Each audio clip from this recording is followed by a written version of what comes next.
Hi everyone, welcome to Everyday, your daily stop for virtual reality content, and we're playing more Talos Principle. I left off last time in a brand new level where I encountered a terminal and I was reading about references to movies, and I have more stuff to read on this terminal. Then we're going to go solve some puzzles in this new world. Let's go. Open Cicero.text. Shall the industrious husbandman, then, plant trees, the fruit of which he shall never see? And shall not the great man found laws, institutions, and a republic? What does the procreation of children imply, and our care to continue our names, and our adoptions, and our scrupulous exactness in drawing up wills, and the inscriptions on monuments, and panegyrics, but that our thoughts run on futurity?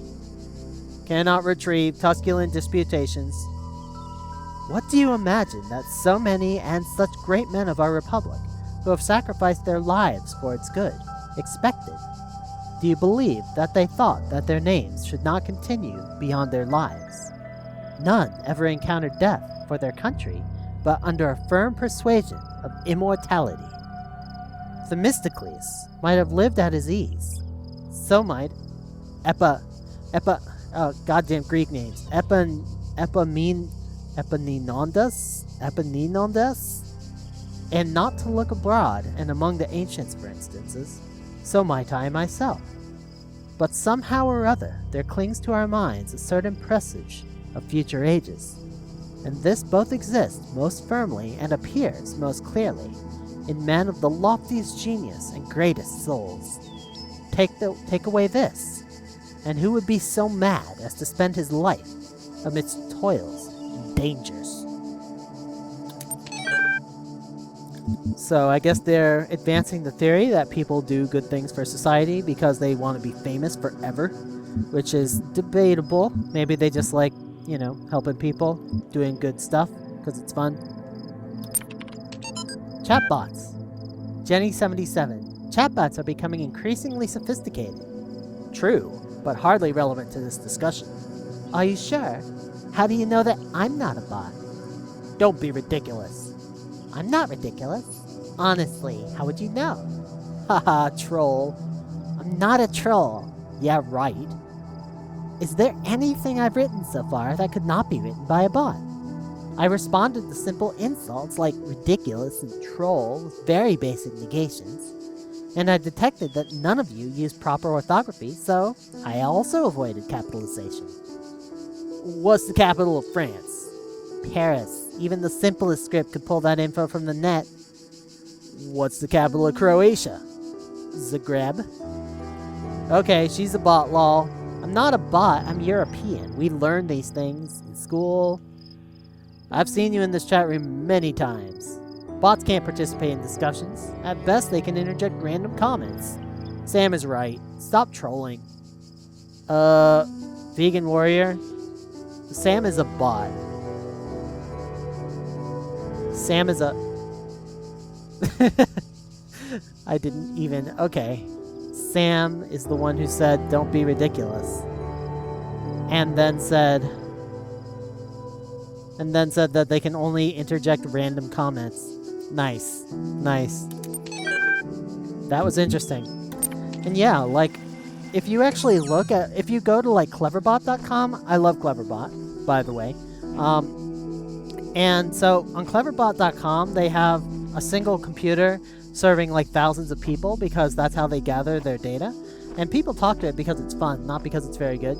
But then they take all that data they've gathered from all their discussions, and they use it to train their full-fledged system, which uses just one computer to talk to a very small number of people, and a very powerful computer. And they say that in the last Turing test that they ran, the last Turing test competition they ran with Cleverbot, with all that data, it actually did almost as well as the humans in the competition. I believe they said 56% of it thought it was an AI. A door too far. Something like 58% thought it was human, whereas with the humans, like 62% thought they were human. So the Turing test, as far as I'm concerned, is basically like passed at this point. Cleverbot is effectively passing the Turing test. And I feel like if you talk to it long enough, you would eventually figure out that it's not a human. But in these short conversations, it's actually doing really, really well, just based on its huge database of information that it's gathered. And you know, like it can talk about literally any topic. You can talk to it about movies and sports. It can reference song lyrics. You can talk to it about comics and everything, because it's learned all that from talking to people, the people that it talks to online. And interestingly, it knows about as much about basic facts, like the capital of Croatia, as the people that it talks to. So if you talk to it, it's as likely to actually tell you the answer to that question as it is to say, lol, I don't know. So, I mean, that's not that different from actual people. Some of them know it, and some of them don't. I think the main issue I've encountered with Cleverbot, I know this is not going to give me a hint. The main issue I've encountered with Cleverbot, here's my item, is that it has a really bad memory. Like, if you ask it what its name is, it'll say something. It might say my name is Cleverbot, it might say my name is George, whatever. And then, like, later, if you ask it again, what was your name again? It'll say something completely different. And that's the easiest way to defeat it. But I feel like that's just kind of part of it that they have to work on. That part of it that they're not modeling effectively right now. That it's right now a very, very short-lived system without any meaningful memory. A jammer! How long has it been since I've seen a jammer? It's been a while. I think I last saw it in the rainy level, on that one red piece level. And I'm in another red piece level now. Okay, this can't go through gates, but it can jam this. Jam. Didn't Yahtzee write a book called Jam? I'm a big fan of Zero Punctuation. He is a guy who knows how to do humor. He has brilliant, brilliant writing.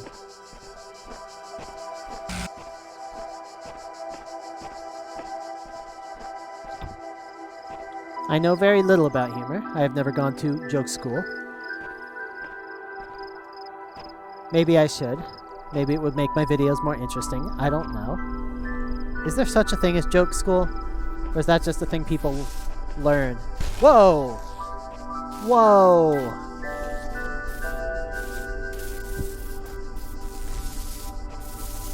Did it, like, bounce off me? Is that what happened? Whoa! Okay, so that thing can't actually kill me. It can just ram into me and act surprised when it does so. Okay. I don't know how to solve this puzzle. I think I need... Oh, I love leaning into these alcoves and looking through on the other side.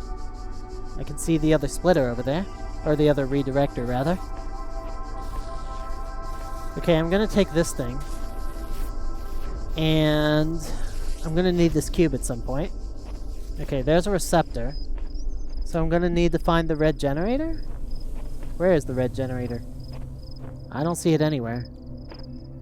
Maybe it's on the other side of here? Whoa, frame rate dropping. Whoa. Sometimes my frame rate just randomly drops in this game and it feels suddenly like I'm swimming and everything is really uncomfortable. This is one of those times. I think it'll clear up in a second. Okay, so it's behind that door. And there's another one. There's two of them. And what is this doing over here? Okay, this is, I think, the only generator in the level. So the only way I'm gonna solve this... Huh. How am I gonna solve this? Do I need to bring the cube back here? Would that be helpful? At all? Maybe I can connect over here and go through this hole? Oh, here we go. Here we go.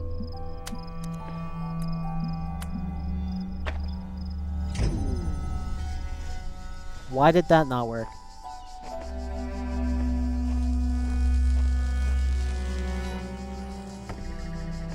Oh, I connected it to the wrong thing. That's why. That's fine. Alright, there we go. Oh, looks like my frame rate's all cleared up. That's good. I feel like if this game was made for VR, it would have a more consistent 75 frames a second frame rate.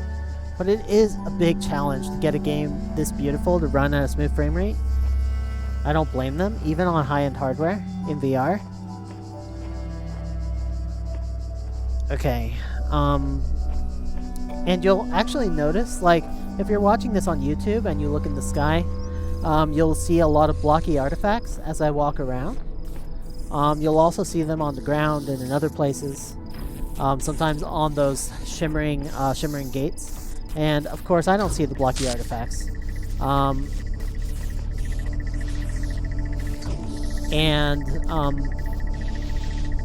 Okay, get out of the way, get out of the way.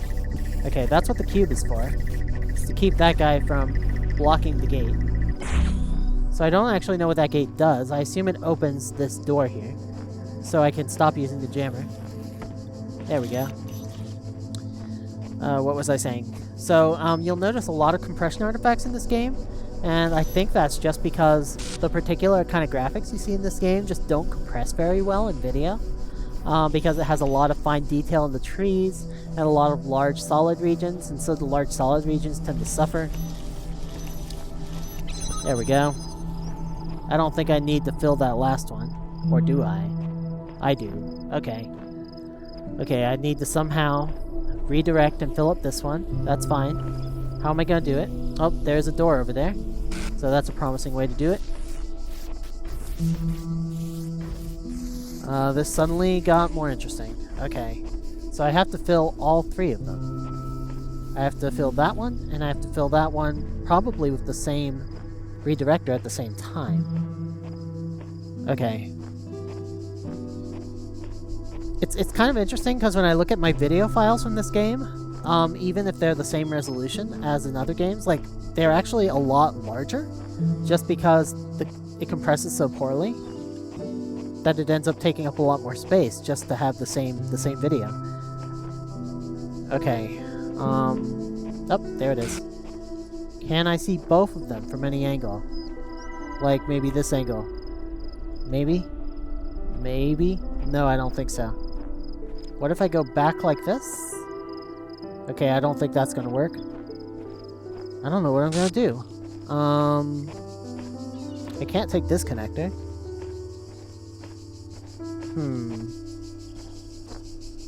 Okay, how do I fill 3 connectors with just 2 of them? Can I see any 2 of them at the same time? That is the question. I don't think I can. I can see this one, but I can't see anyone at the same time as this one. What about my cube? If I use my cube, I don't think the cube's going to be helpful here. Maybe I was thinking if I stack it on a cube, that could help somehow? Maybe? Wait, I got it! I got it. I know what to do. All I need to do is use the jammer to keep this gate open from the other side. Then I can step right through and grab it. Close the door behind me. That's my plan. It looks like some kind of ancient ruins of some ancient city. Where's that buzzing sound coming from? Is that what these things sound like when they're full of energy? They go buzz. I guess so. Okay.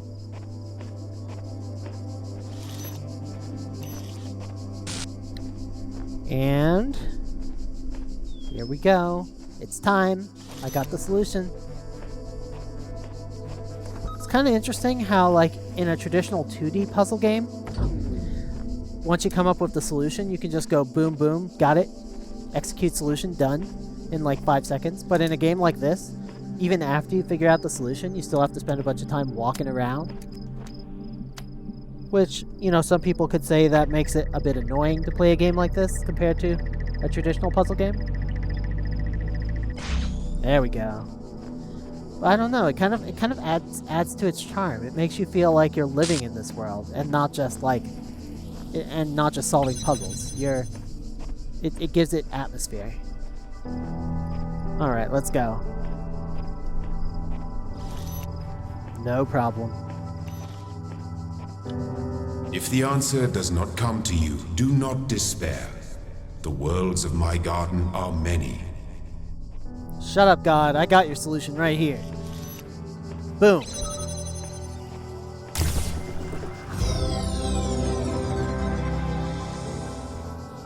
I like how they give you that little reminder to like go try another puzzle if you're stuck. It's kind of insulting now that I think about it, but it's kind of a nice reminder, because otherwise players can get super frustrated and actually quit the whole game entirely. Alright, I can't get out. Damn it. And boom. Alright, I am free to go. Let's move on to our next puzzle.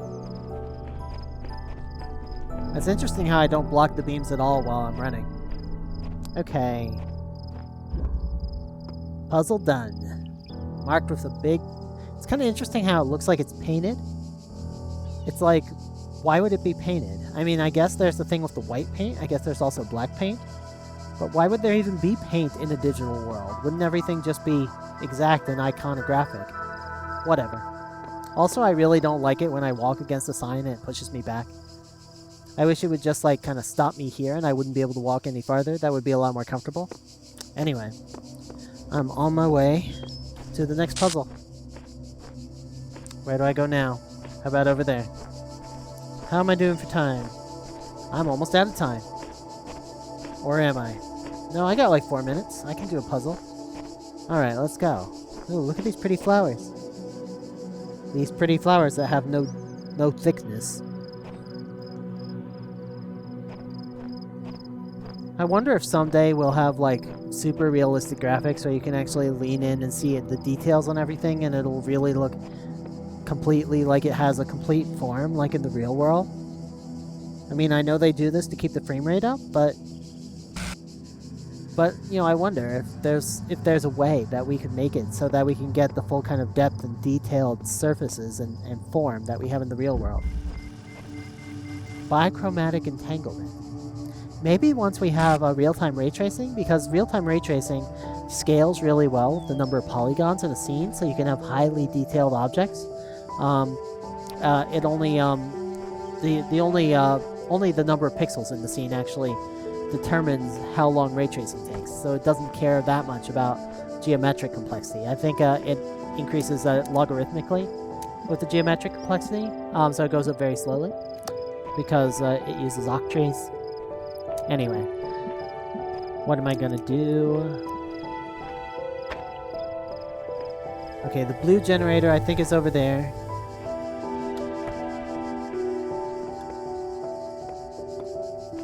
Okay, here's the blue generator. Where's the blue receiver? It's right there. Okay. But it can't go through the gate. So I need to open the gate. But the only way I can open the gate... Huh.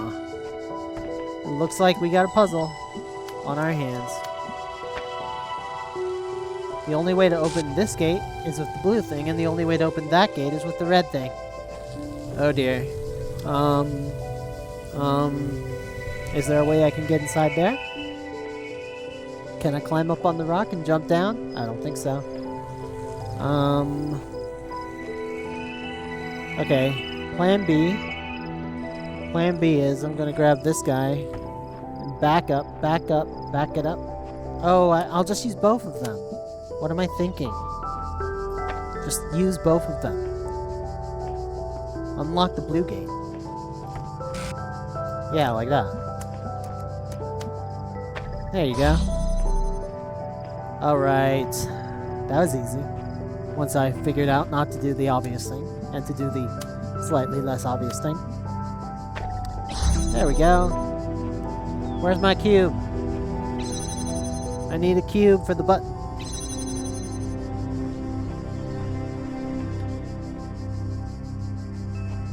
There's gotta be a cube here somewhere.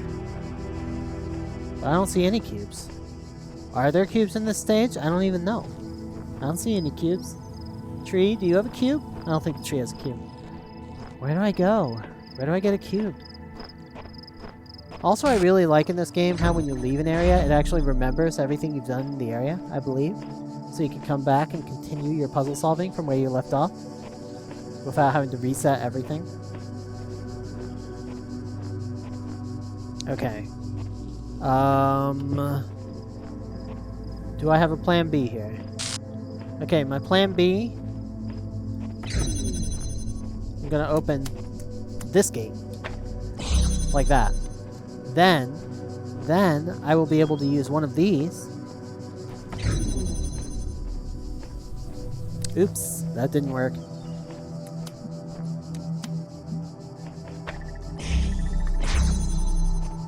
Okay. I think I'm gonna have to shine the blue laser through here.